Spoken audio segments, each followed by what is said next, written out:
Katni police ने एक ऐसे आरोपी को गिरफ्तार कर जेल भेजा है जिसने 11 वर्षीय बालक का अपहरण कर उसकी हत्या कर दी थी। बताया गया है कि आरोपी ने बालक की हत्या करने के पहले उसके साथ अनैतिक कार्य भी किया था। एसपी अभिजीत रंजन ने बताया कि मामले में गांव के ही एक युवक को पकड़ा गया है। घटना भनपुरा गांव की है। एसपी ने बताया है कि बालक के परिजनों ने 4 जनवरी को उसके लापता होने की सूचना दी थी, लेकिन उसका शव मिला था। इसके बाद टीम ने मामले का खुलासा कर दिया।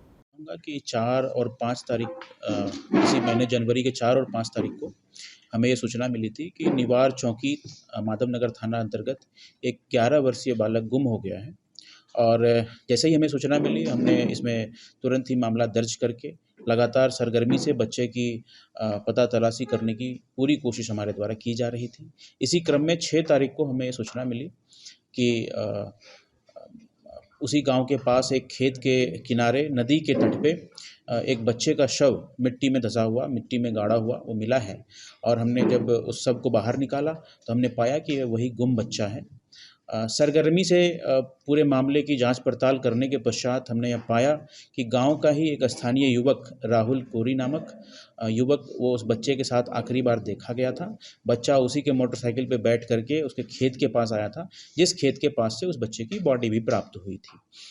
पुलिस ने उसे तत्काल ही संदेह के आधार पर हिरासत में ले लिया और उससे पूछताछ की गई। और सख्ती से पूछताछ करने के उपरांत उस आरोपी के द्वारा यह एक्सेप्ट कर लिया गया या कबूल लिया गया कि उसने सबसे पहले बच्चे के साथ अप्राकृतिक यौनाचार किया। और वह भयवश कि बच्चा उसके बारे में गांव में और उसके घर में सबको बता ना दे, इसी भय से उसने मुंह दबा करके, गला दबा करके बच्चे की हत्या कर दी।